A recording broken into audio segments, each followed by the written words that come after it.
Amis culturels, bonjour et bienvenue sur Congo Culture, la chaîne de la culture générale qui vous présente en ce jour l'émission Découverte. Découverte, comme vous le savez, c'est le rendez-vous des stars, de tous ceux qui font l'actualité, tous ceux qui brillent partout où ils sont.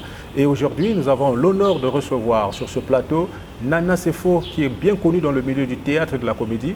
C'est une actrice très connue et elle va aussi nous dire quand est-ce qu'elle a commencé avec cet art et comment les choses marchent pour elle. En tout cas, sur ce plateau, dans le cadre de l'émission Découverte, Nana Sefo. Bonjour à tous, je suis Nana Sefo, artiste humoriste du Congo-Brazzaville et je vous invite à me suivre sur la chaîne Congo Culture, la chaîne de la culture générale. Alors Nana, bonjour. Bonjour Benka. Comment vous allez? Je vais bien, merci et vous? Alors, dans notre chaîne Congo Culture, nous avons ce programme de découverte et qui nous permet chaque semaine de rencontrer une personne culturelle qui fait l'actualité. Et vous faites l'actualité par votre travail en tant qu'humoriste comédienne.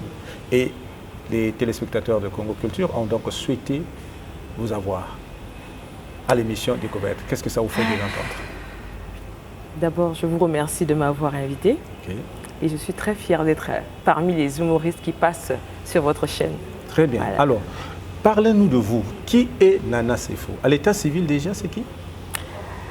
Mon nom, c'est Azodie Oye Merveille Sephora. Voilà. Donc, Sefo vient de Sephora? Oui, Sefo vient de Sephora. Donc, j'ai une licence en comptabilité obtenue à l'Institut supérieur de gestion. Et actuellement, je suis dans le social. Donc, j'ai changé de profession, si on peut dire ça. Mais parlons justement de votre métier qui est à la fois votre passion, la comédie et l'humour. Vous tirez ça d'où? Est-ce que dans votre entourage familial, il y a eu des comédiens, des humoristes, ou bien c'est arrivé comme ça parce que vous avez trouvé un mentor quelque part?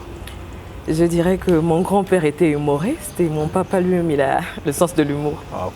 Et donc, en réalité, je ne dirais pas que c'est une passion. Voilà. Mais c'est quelque chose que j'ai voulu essayer et ça a donné, je suis restée dedans. Vous avez perdu, voilà. Et ça va, ça marche. J'ai juste voulu essayer, ça marche. C'était en quelle année déjà? Fin 2020. Fin 2020, donc ça fait pas longtemps. Non, pas longtemps. Et qu'est-ce qui a été le déclic? Qu'est-ce qui vous a poussé à aller vers cet art-là? Je pense que je suivais beaucoup l'émission Brazza Comedy Show. Ah, junior de maths que nous saluons en passant. À force de suivre l'émission, je me suis dit, pourquoi ne pas essayer au fait? Ce qu'ils font n'est pas si compliqué que ça. Je vais essayer. Et c'est comme ça qu'en octobre 2020, il y avait un casting du Brazza Comedy Show. Et je me suis dit, je vais essayer. Je suis allée, j'étais la seule femme d'ailleurs. Voilà. On était 13, je crois. J'étais la seule femme. Et c'était ma toute première scène aussi. Et c'était quoi déjà cette scène que vous avez eu à exposer pour la première fois? Votre sketch-là était intitulé quoi? Vous avez encore les souvenirs? Oui. Cette première scène, c'était vraiment une compilation de mon enfance, au fait. Mon enfance à mon adolescence. Voilà. Et vous avez fait de l'autodérision? Ou bien non, même pas de l'autodérision. C'est vraiment raconter ce que j'ai vécu dans mon enfance. Ces petits jeux qu'on vivait quand on était enfant. Voilà, c'est ça que j'ai raconté. Et comment est-ce que le public a vécu ça? Et ça reste un très beau souvenir parce que j'étais surprise de voir le public répondre, applaudir. Et pour moi, c'était simplement waouh. Première fois sur scène et le public était avec moi, c'était à fond. Et à ce moment-là, vous vous êtes dit quoi? Ça va, c'est fini, c'est parti? Ou bien il y a eu un peu de retenue quand même? Non, j'ai pas eu de retenue. J'ai même pas stressé ce jour-là en réalité. C'était vraiment comme si j'étais faite pour ça. Donc c'était vraiment naturel, ça coulait. Et puisque vous commencez en 2020, vous avez multiplié les scènes. Oui. Vous êtes passé par où exactement et quels sont les différents festivals auxquels vous avez participé? Donc avant d'arriver au festival, je dirais, quand j'ai été retenue au Brazza Comedy Show, il fallait suivre la formation. Et donc j'ai suivi une formation avec Juste Parfait pendant une année, toute l'année 2021. Et c'est grâce à Juste Parfait que j'ai pu faire ma première scène internationale au Cameroun, l'Africa Stand-Up Festival. Et là, c'était en novembre 2021. Et j'ai intégré ce qu'on appelle un concept Yakato Seka. Donc, ce sont des artistes humoristes avec lesquels nous avons passé le casting du Brazza Comedy Show. Et on a décidé de faire ce petit concept-là ensemble. Et c'est avec eux que j'ai évolué. Vous prestez où exactement? Un peu partout, dans les hôtels, dans des bars, un peu partout. Et j'ai eu plusieurs invitations au Menu du Rire, à la Messe du Rire.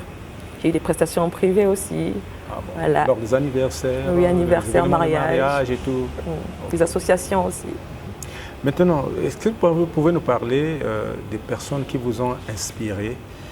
Parce que la comédie, c'est vrai, vous dites que le déclic, c'est Brazza Comedy Show et tout, mais vous avez certainement des modèles aussi dans cet art-là. Qui, par exemple? Donc, je dirais Claudia Tabo, qui est l'une des humoristes. D'ailleurs, je pense que c'est la première humoriste que j'ai suivie, moi, et que j'ai continué à suivre sur les réseaux sociaux. Parce que franchement, je pense qu'elle a un niveau. Ah oui. Et c'est naturel. Hein? Oui, elle a un niveau. Et j'étais tellement fan d'elle que je l'imitais presque, en fait. Wow. Et ça, c'était à la maison, je l'imitais. Quand je parlais, j'imitais ses gestes, tout. Et c'était vraiment mon premier modèle. Et je me suis dit, vous l'avez déjà rencontré? Non, malheureusement. Pas encore. Ah, certainement que le jour viendra, vous allez rencontrer votre... J'espère. Bon, je dirais, entre guillemets, idole, hein, puisque ce mot, beaucoup de gens ne l'aiment pas vraiment. Ouais. Maintenant, la suite, c'était comment? Et donc, j'ai continué dans l'humour. En 2021, j'ai fait l'Africa Stand-Up. En 2022, j'ai fait des petites scènes un peu partout, au Centre culturel Zola, où j'ai fait le Masolo Stand-Up, plus de 4 fois, je pense. Voilà. Et j'ai eu la chance de participer au Festival Tousseo, l'année 2022. Et j'ai fait le canal Comédie première fois. Oui, la toute première fois. Alors, parlez-nous un peu de cette expérience Tousseo. Je pense que ça, c'est du lourd. C'est l'un des plus vieux festivals d'humour que nous avons connu dans ce pays. Et soit dit en passant, salutations à ses fils lauréates Bikuta. La maman. Pardon?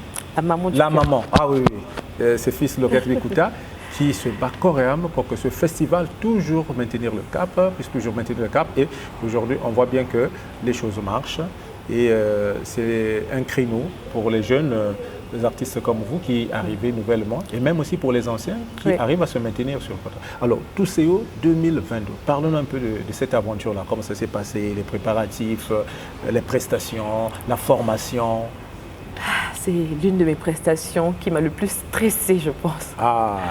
Parce que le niveau de travail du Tousseo, je n'ai pas encore atteint ce niveau-là depuis que j'ai commencé l'humour. C'était vraiment trop saturé. Je travaillais du matin au soir de 9h à 18h. J'ai eu la chance d'être coachée par Chromosome, l'artiste du Bénin, qui m'a coachée pendant toute une semaine pour le festival Tousseo. Donc il a sacrifié son propre spectacle pour me coacher moi.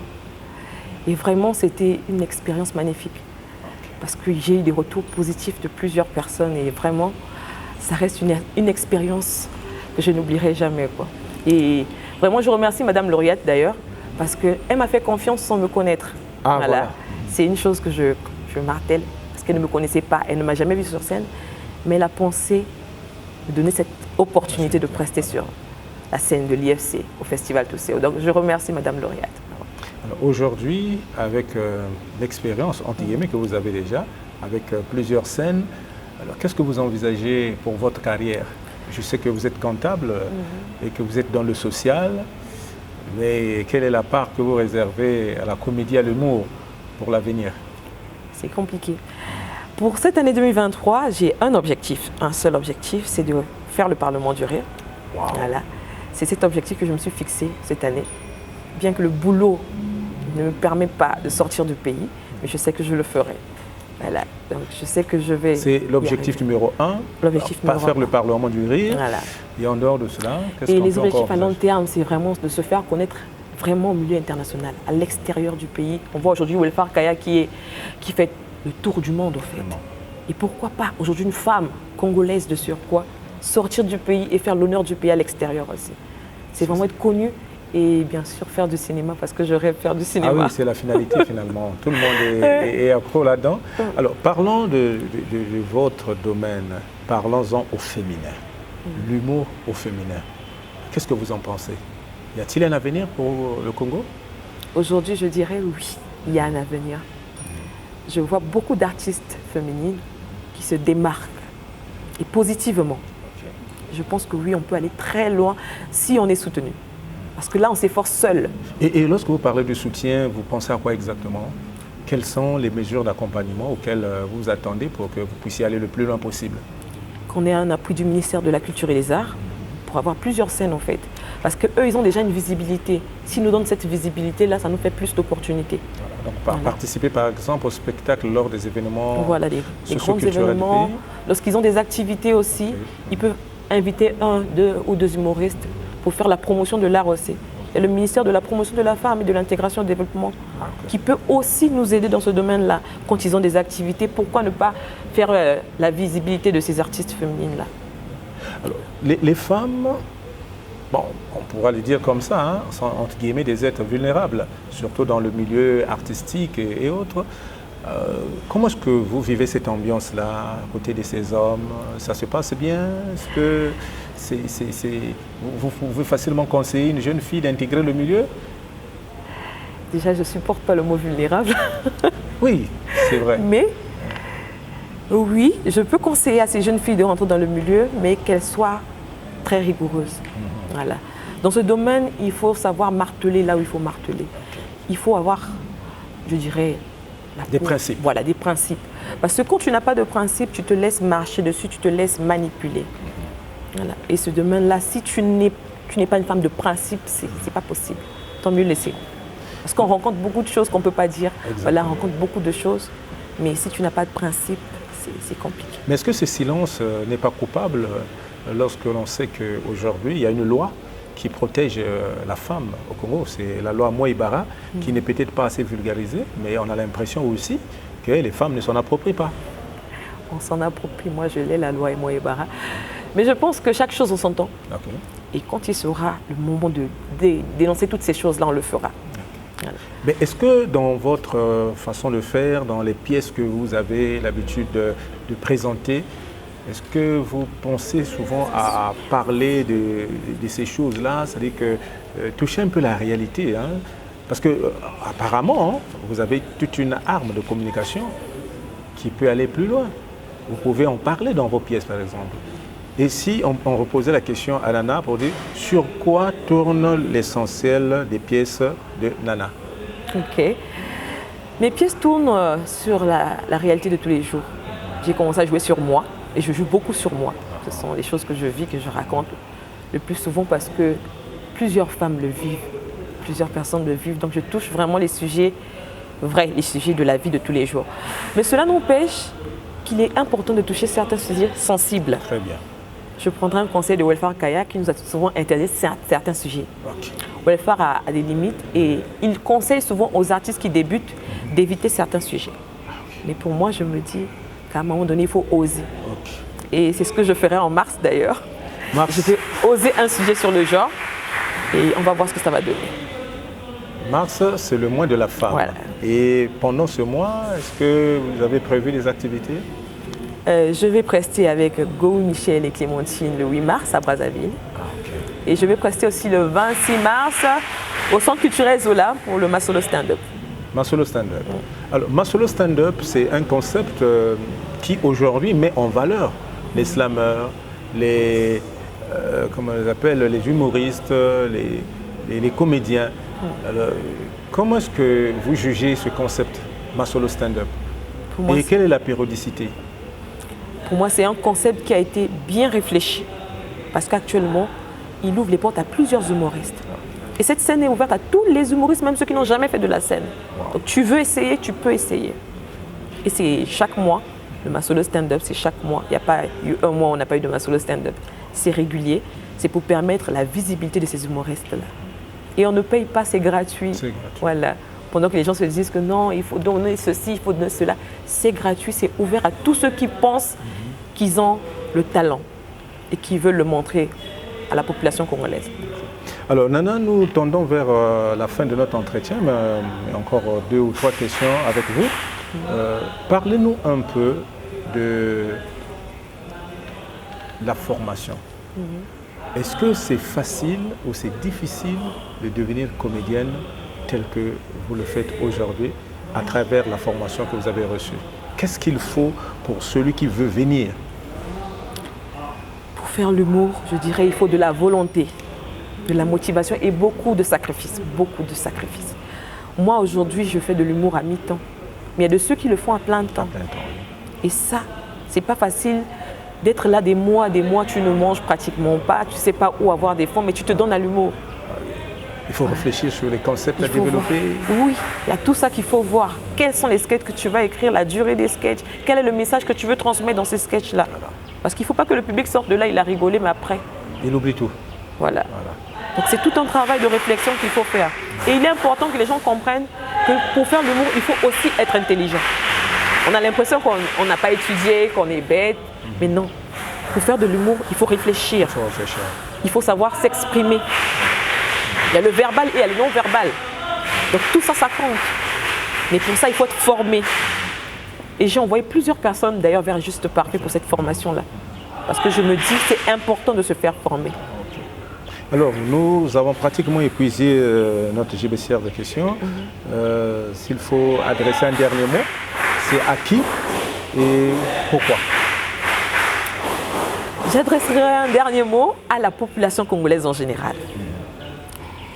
Je pense qu'aujourd'hui, l'humour congolais est en plein essor. Et sans le public, nous ne sommes rien, nous les artistes. Pour être artiste, il faut avoir des fans. Il faut avoir des gens qui te soutiennent. Et donc, je demande à la population congolaise de soutenir les artistes humoristes congolais. Soutenez-nous, parce que sans vous, nous ne pouvons rien faire. Voilà un peu mon message. Alors, Nana, un dernier mot pour Congo Culture qui vous reçoit, la chaîne Congo Culture et l'émission Découverte.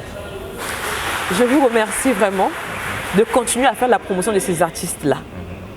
Ce n'est pas donné à n'importe qui d'inviter des gens comme nous, des artistes, pour venir exprimer ce qu'ils font, présenter ce qu'ils font. Donc, je souhaite beaucoup de bonheur pour vous et je souhaite que votre page, que toutes les activités que vous faites puissent évoluer, croître. Que vous ayez vraiment une visibilité en dehors des limites du Congo, en sorte que plusieurs artistes puissent bénéficier de ce que moi j'ai bénéficié aujourd'hui, de cette visibilité-là. Merci beaucoup. Merci beaucoup Nana Sefo. Je pense que tout est dit. On a pu donc découvrir l'artiste dans le plein sens du terme, avec ses débuts, sa formation et tout ce que s'en est suivi. L'émission Découverte, comme nous le disons toujours, c'est le tremplin des artistes. N'hésitez pas à contacter Congo Culture pour passer à cette émission et vous rendre encore un peu plus visible. C'était donc Découverte avec Ben Robinson et Congo Culture ne cesse de produire et de continuer de travailler. Je vous invite donc à vous abonner sur la page Facebook et à la chaîne YouTube Congo Culture TV pour ne pas manquer le meilleur de la culture congolaise. Au revoir et à la semaine prochaine.